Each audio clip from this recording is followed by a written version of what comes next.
Good morning students, today we will discuss lesson number 4 a truly beautiful mind. ये lesson Einstein के बारे में है और ये बताया गया है कि जब वो 26 साल के थे तो उन्होंने ऐसे पेपर्स पब्लिश किए जिसने संसार को हिला कर रख दिया। उनके पेपर्स थे light, the motion of particles, the electrodynamics of moving bodies and energy. ये उनके टॉपिक्स थे। उन्होंने इन टॉपिक्स पर पेपर को पब्लिश किया और पूरे संसार को हिला कर रख दिया।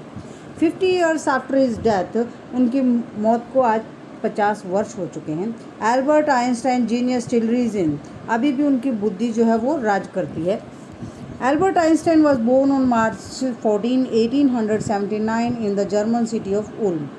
ये बहुत ही इम्पॉर्टेंट लाइन है और इसमें आपके 2 मार्क्स का क्वेश्चन आंसर बनता है कि एल्बर्ट आइंस्टाइन कब पैदा हुए थे। 14 मार्च 1879 को, और कहाँ हुए थे? जर्मन सिटी ऑफ उल्म में। Without any indication that he was distinct for greatness, ऐसे कोई चिन्ह दिखाई नहीं दे रहे थे कि वो महान व्यक्ति बनेंगे। On the contrary his mother thought Albert was a freak, इसके विपरीत उनकी माँ ने सोचा कि ये बहुत ही विचित्र बच्चा है। फ्रीक का मीनिंग होता है विचित्र, ऐसा मानिए। टू हर, उनके लिए his head seemed much too large, क्योंकि उनका सिर जो था वो बहुत बड़ा था। एट द एज ऑफ 2.5, वो 2.5 साल तक Einstein still was not talking, Einstein बोलते नहीं थे। When he finally did learn to speak, जब उन्होंने बोलना सीखा, ही अटर्ड एवरीथिंग ट्वाइस, हर चीज़ को वो 2 बार बोलने लगे थे। और Einstein did not know what to do with other children, और आइंस्टाइन जो थे वो दूसरे बच्चों के साथ इतना खेलते नहीं थे, ना ज़्यादा घुलते मिलते थे, इसीलिए उनके जो प्लेमेट्स थे उसको ब्रदर बोरिंग कहते थे। ये आपका क्वेश्चन 1 मार्क्स का यहाँ बनता है कि उसके प्लेमेट्स उसको क्या कहते थे? Brother boring. और वो ज़्यादातर जो थे स्पेशली लव्ड मैकेनिकल टॉयज़, किसको पसंद करते थे? मैकेनिकल टॉयज़ को ज़्यादा पसंद करते थे। और looking at his new born sister Maja, उनके सिस्टर का क्या नाम है? माजा। वो अपनी माजा सिस्टर को देखते हैं तो वो ये सोचते हैं कि ये भी शायद कोई मैकेनिकल टॉय है। अपनी मदर से पूछते हैं कि वेयर आर हर व्हील्स, उसके व्हील्स कहाँ पर हैं। और आइंस्टाइन के बारे में एक बार उनके हेडमास्टर ने कहा, what Einstein chose as a profession would not matter, कि आइंस्टाइन कोई भी प्रोफेशन चूज़ करे कोई मैटर नहीं रखता है। Because he will never make a success at anything, क्योंकि वो किसी भी चीज़ में सक्सेस नहीं हो सकता है। देन हर मदर, उनकी माँ जो थी वो सोचती है कि मैं इसको कोई अच्छी चीज़ सिखाऊं, तो उसको वायलिन सिखाती है। एट द एज ऑफ 6, जब वो 6 ईयर्स के थे तब वो वायलिन बजाने लग जाते हैं और वो अपनी स्किल को मेंटेन करके रखते हैं थ्रू आउट हिज लाइफ, अपनी पूरी ज़िंदगी तक इसको संभाल कर रखते हैं। But Albert Einstein was not a bad pupil, लेकिन वो एक बुरे विद्यार्थी भी नहीं थे। He went to high school in Munich, Munich के एक स्कूल में जाते हैं, लेकिन उनका जो म्यूनिक का स्कूल था वो उसे हेट करते हैं। क्यों? क्योंकि वहाँ का जो एटमॉस्फेयर था, रेजिमेंटेशन था, उनका डिसिप्लिन था, वो बहुत ज़्यादा वहाँ पर हार्ड था, ज़्यादा लिबरल नहीं था। ही often clashed with his teacher, वो अपने टीचर से लड़ाई झगड़ा भी कर लेते थे। At the age of 15 Einstein felt so stifled हो जाता है घुटन महसूस करना। वो 15 साल के थे। ही फेल्ट सो स्टिफ्ट, वो इतने घुटन महसूस करने लगे स्कूल में, that he left the school for good, उन्होंने हमेशा के लिए स्कूल को छोड़ दिया। The previous year Albert parents had move to Milan, और उनके जो माता पिता थे वो मिलान चले गए। After prolonged discussion Einstein got his wish to continue his education in German speaking Switzerland, और बहुत अधिक चर्चा के बाद उन्होंने सोचा कि मैं फिर से पढ़ूंगा, तो वो अपने स्टडी को कंटिन्यू करते हैं जर्मन स्पीकिंग स्विट्ज़रलैंड में, which was more liberal than Munich, जो म्यूनिक से ज़्यादा लिबरल था, यानी कि ज़्यादा उदार था। Einstein was highly gifted in mathematics, Einstein जो थे वो हाईली गिफ्टेड थे मैथमेटिक्स में, लेकिन उनका इंटरेस्ट किस में था? फिजिक्स में। After finishing school he decided to study at a university in Zurich, और ज्यूरिक यूनिवर्सिटी में वो स्टडी करते हैं। वहाँ उन्हें अपने एक साथी स्टूडेंट मिलती है। He also face a special interest in follow student Mileva Maric, वहाँ उन्हें अपनी साथी मिलती हैं मिलीवा मारिक, जिसे वो समझते हैं कि she is a more clever creature, कि वो बहुत ज़्यादा क्लेवर क्रिएचर है। दिस यंग गर्ल सर्ब, कौन से कंट्री से बिलोंग करती थी? वो सर्ब कंट्री से बिलोंग करती थी। हैड कम टू स्विट्ज़रलैंड से आई थी। Because the university in Zurich was one of the few in Europe, क्योंकि ज्यूरिक यूनिवर्सिटी उस समय फेमस थी जो केवल where women could get degrees, जहाँ से वुमेन जो थी डिग्री ले सकती थी। आइंस्टाइन सा इन हर एन एले, एले कहते हैं साथी को, आइंस्टाइन उसमें अपना साथी देखते हैं। क्योंकि शी वॉज अगेंस्ट द फिलिस्टीन्स। फिलिस्टीन्स कहते हैं रूढ़िवादी विचारों को, क्योंकि वो भी जो थी वो रूढ़िवादी विचारों के खिलाफ थी। Those people in his family and the university with whom he was constantly at odds, क्योंकि उनकी फैमिली में, यूनिवर्सिटी में ऐसे लोग थे, यूनिवर्सिटी में भी, जो पुराने विचारों को रखते थे। इसीलिए वो एले के रूप में आइंस्टाइन किसको देखते हैं? मिलीवा को देखते हैं। In 1900 at the age of 21 years के जब वो हुए, Einstein was a university graduate. वो यूनिवर्सिटी ग्रेजुएट बन गए, और लेकिन क्या थे, वो अनएम्प्लॉयड थे, उनके पास कोई रोज़गार नहीं था। He work as a teaching assistant, gave private lessons देते थे। Finally secured a job in 1902, और 1902 में उन्हें पेटेंट ऑफिस इन बर्न में नौकरी मिल जाती है।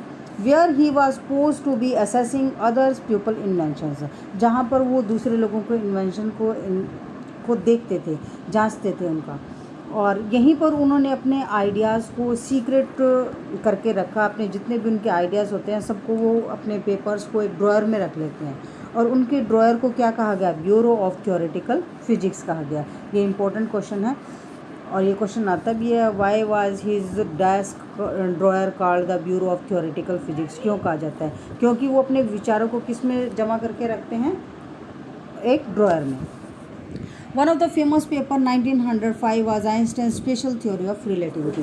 1905 में एक पेपर, फेमस पेपर था, जिसमें आइंस्टाइन के रिलेटिविटी के थ्योरी को पब्लिश किया गया था, और जिसमें उन्होंने बताया which time and distance are not absolute. समय और दूरी दोनों क्या नहीं है? निश्चित नहीं है। ये आपने साइंस में फॉर्मूला पढ़ा भी होगा, E=mc², और इसी का ये किसने दिया था? आइंस्टाइन ने ही ये दिया था।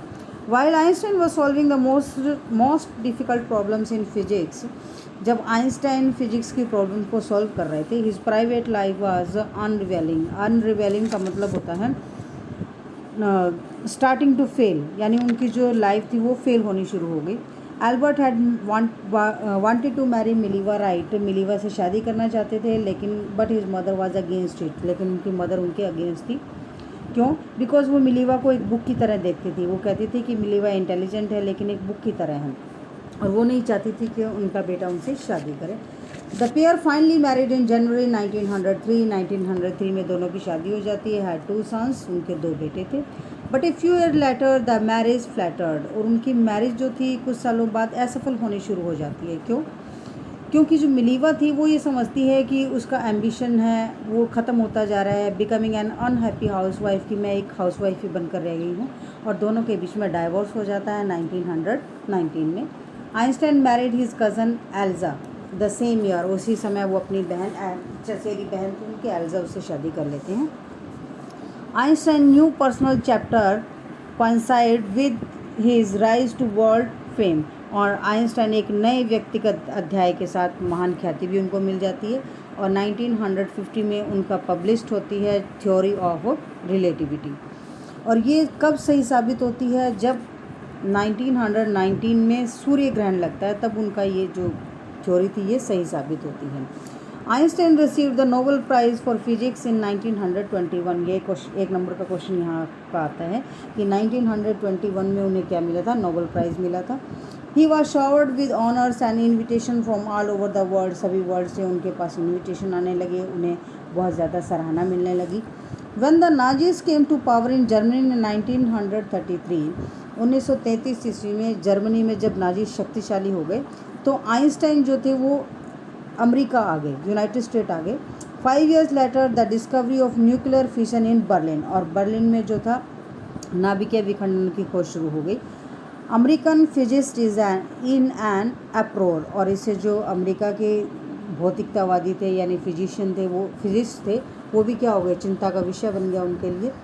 Many of them had fled for fascism just an Einstein had, and now they are afraid the Nazis could build and use an atomic bomb. उन्होंने सोचा कि नाजी ने बम बना तो लिया है, वो उसका प्रयोग भी कर सकता है।